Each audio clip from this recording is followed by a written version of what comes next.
सभी व्यूवर्स को रविशंकर का नमस्कार।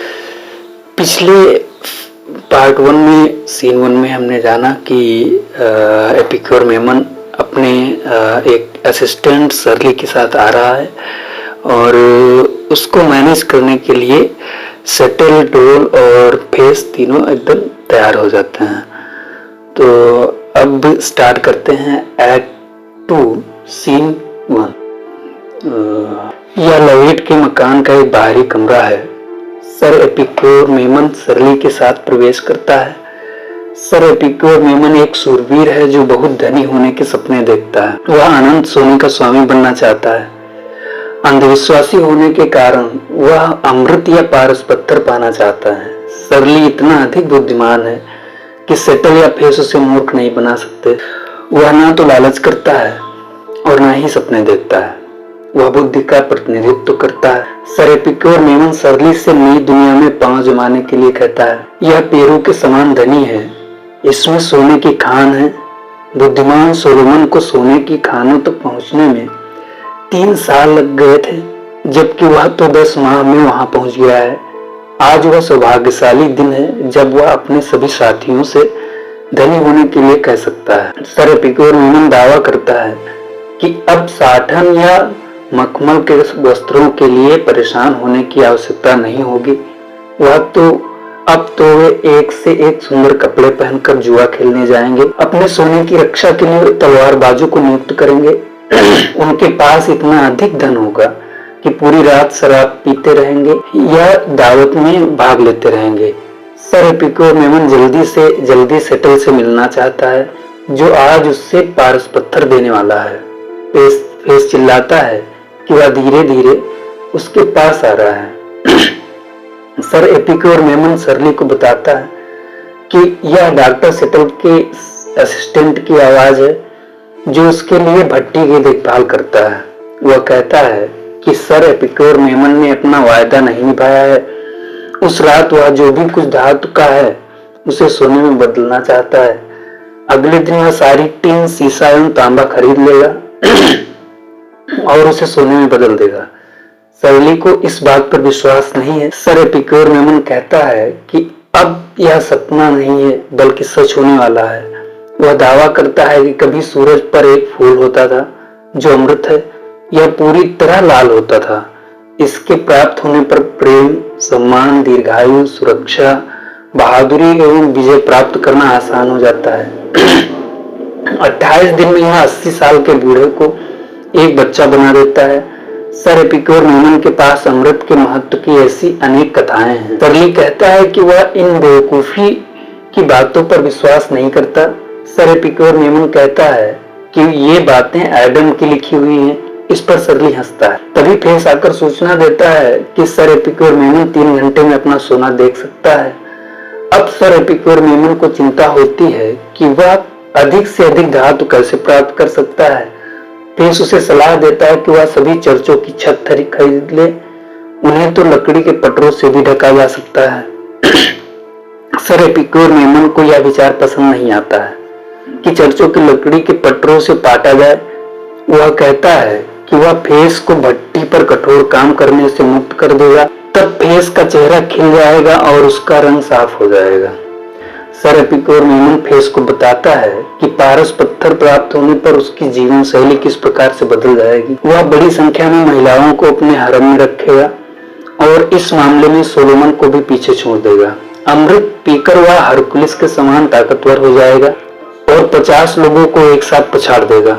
सर एपिक्योर मेमन स्वप्न देखता है कि धनी होने पर वह विलासिता का जीवन व्यतीत करेगा, कोमल एवं रेशमी वस्त्र पहनेगा। अन्य उसके वस्त्रों को देखकर ईर्ष्या करेंगे। वह मछलियों एवं चिड़ियों के खाल के दस्ताने पहनेगा, स्वर्ग के इत्र प्रयोग करेगा।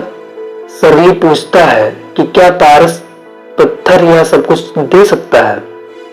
तभी सेटल आता है और सरली का परिचय प्राप्त करना चाहता है। सर एपिक्योर मेमन दावा करता है कि सरली अविश्वासी है और वह इसलिए उसे लाया है कि वह विश्वास पात्र बन जाए। सेटल सर एपिक्योर मेमन को चेतावनी देता है कि पारस पत्थर से प्राप्त धन गलत कार्यों में खर्च नहीं होना चाहिए। सर एपिक्योर मेमन कहता है कि उससे यह बात मालूम है। सेटल दावा करता है कि उसने पारस पत्थर बना लिया है। सर एपिक्योर मेमन पूछता है कि क्या यह उसके लिए है। सेटल कहता है कि उससे लालची नहीं होना चाहिए। सर एपिक्योर मेमन आश्वासन देता है कि उसके मन में तो श्रेष्ठ विचार हैं, जैसे स्कूलों की स्थापना करना, गरीब लड़कियों के विवाह करवाना, अस्पताल खुलवाना तथा नए गिरजाघर बनवाना। इसी बीच में फेस दावा करता है कि पारस पत्थर के निर्माण के लिए थोड़ा सोना और चाहिए। सर एपिक्योर मेमन तुरंत 10 पाउंड और दे देता है। सर एपिक्योर मेमन पूछता है कि वह इस पत्थर को कब देख पाएगा। सेटल कहता है कि जल्दबाजी नहीं करनी चाहिए, उसे दवाई तैयार करने के लिए इसे भाप में लटकाकर अनेक विलेन मिलाने पड़ते हैं। इसे बार बार ठंडा किया जाता है और पिघलाया जाता है। इससे इसकी गुणवत्ता बढ़ती जाती है। प्रारंभ में इसमें इतनी शक्ति आती है कि यह 1 औंस धातु को सोना बना सकता है। उसके बाद इसमें 100 औंस की ताकत आती है। जब 5 बार क्रिया पूर्ण हो जाती है तो यह हजारों औंस धातु को सोने में बदलने के योग्य हो जाता है। सरली टिप्पणी करता है कि उसे भट्टी से सोने का उत्पादन शुरू कर देना चाहिए। सेटल दावा करता है कि यदि सीसा व अन्य धातुओं को पर्याप्त समय मिल जाता तो वह सोने में बदल जाती। उसके अनुसार प्रकृति सीधे सोने का निर्माण नहीं करती। कोई भी धातु सोना बनने से पूर्व अनेक रूप धारण करती है।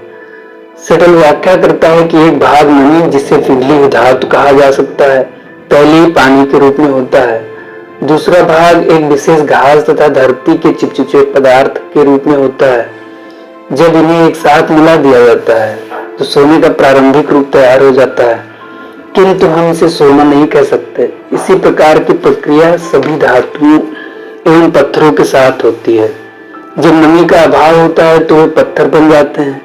अगर अधिक नमी सुरक्षित रख दी जाए तो ये गंधक या पारे में बदल जाती है, जो सभी अन्य धातुओं का स्रोत है। कोई भी पदार्थ अचानक अपने अंतिम रूप में नहीं आता अथवा सोना नहीं बन जाता। प्रकृति प्रारंभ में सभी को अपूर्ण अवस्था प्रदान करती है। धीमे धीमे होने वाली प्रक्रियाएं उसके रूप को परिवर्तित करती हैं। पारा हवा तथा तैलीय जल से उत्पन्न होता है। गंधक नमी एवं पार्थिव पदार्थों से उत्पन्न होता है। इनमें से अंतिम पदार्थ नर एवं दूसरे पदार्थ मादा के रूप में कार्य करते हैं। कुछ विद्वानों का मत है कि ये सभी पदार्थ नर एवं मादा के गुणों से युक्त होते हैं एवं आपस में क्रिया करके नए पदार्थों की उत्पत्ति करते हैं। इनका संयोग पदार्थ को कठोर, लचीला तथा विस्तृत बनाता है। सोने में भी इनके बीज मिलते हैं। आग में तपाने पर हम इनमें से सोने के बीज प्राप्त कर सकते हैं। इसी प्रकार प्रक्रिया के द्वारा पदार्थों के पूर्ण रूप को प्राप्त किया जा सकता है।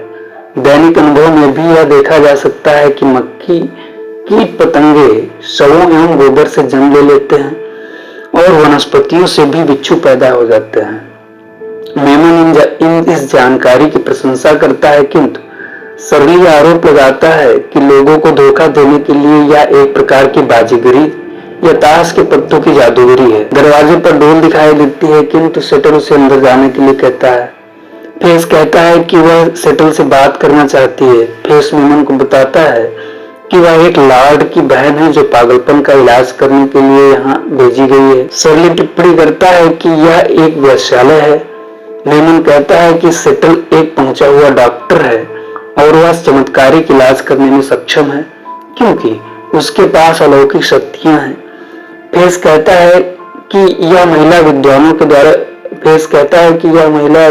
के द्वारा लिखी हुई पुस्तकें पढ़ पढ़कर पागल हो गई है। मेमन उस महिला से बात करने का इच्छुक है। सरली का दावा है कि वह महिला एक वेश्या है। फेस कहता है कि यदि सेटल को पता चला कि मेमन की मुलाकात उस महिला से हुई है तो वह बहुत नाराज होगा। मेमन फेस को धन देता है कि वह चुपचाप उन दोनों की मुलाकात करा दे। मेमन पूछता है कि जब पागलपन का दौरा समाप्त हो जाता है तो वह किस प्रकार का व्यवहार करती है। फेस बताता है कि वह अत्यंत ज्ञानपूर्ण बातें करती है। मेमन उससे मिलने के लिए व्याकुल हो जाता है। फेस सरली को बताता है कि कोई उससे चर्च में मिलना चाहता है। यह मुलाकात आधा घंटे बाद हो जानी चाहिए। फेस मेमन से कहता है कि वह अभी चला जाए किंतु 2 घंटे बाद आ जाए तो वह उसकी मुलाकात करा देगा। सरली अपनी बात दोहराता है कि यह घर एक वेश्यालय है। उनके जाने के बाद फेस दावा करता है कि मेमन डोल के लिए पागल हो गया है। तभी एनानियस नाम का दूसरा ग्राहक आता है। वह एक प्यूरिटन पादरी है जो पारस पत्थर पाना चाहता है। वह ट्रिब्यूलेशन होल्सम का सहायक है। वह एक वफादार भाई के रूप में अपना परिचय देता है। वह एक विस्थापित संस्था का सदस्य है। वह संस्था अनाथों एवं विधवाओं के सामान का व्यापार करता है और साधुओं को उसका लेखा जोखा प्रस्तुत करता है। इस प्रकार वह चर्च का एक जिम्मेदार अधिकारी है। सेटल पूछता है कि क्या होल्सम ने उसे भेजा है। एनानियस इस बात का समर्थन करता है। सेटल बताता है कि उसके पास अनाथों का कुछ सामान है। यह टीन तथा पीतल के कुछ बर्तन हैं। सेटल एनानियस से पूछता है कि क्या उसके पास और कोयला खरीदने के लिए धन है। एनानियस कहता है कि होल्सम ने उसे निर्देश दिया है कि जब तक पारस पत्थर नहीं मिल जाए और धन न दिया जाए। यह सुनकर सेटल नाराज हो जाता है और एनानियस को जाने के लिए कहता है। फिर वर्दी पहने हुए आता है। ड्रगर उसके पीछे पीछे है। फिर दिखावा करता है कि ड्रगर प्रेतात्माओं से बातें कर रहा है। फिर सेटल को बताता है कि ड्रगर उसके लिए कुछ और सोना लाया है। वह सेटल से निवेदन करता है कि ड्रगर को सौभाग्य के कुछ और सूचक बताया जाए। सेटल टिप्पणी करता है कि उसका भाग्य कमजोर है। उसका जन्म वृषभ राशि में हुआ है। वह बैल व बैल के सिर का प्रतिनिधित्व करता है। उसके ग्रह कमजोर हैं। वह उसमें जादू की शक्ति फूंक सकता है। उसे एबल नाम उच्चारित करना चाहिए। एबल ड्रगर उसका प्रतीक चिन्ह होना चाहिए। ड्रगर एक बात और कहना चाहता है। एक 19 वर्षीय धनी विधवा है। सेटल विवाह करने की अनुमति देता है। ड्रगर कहता है वह अपना भाग्य जानना चाहती है। उसके भाई ने यह कसम खाई कि उस विधवा का विवाह किसी नाइट से होना चाहिए।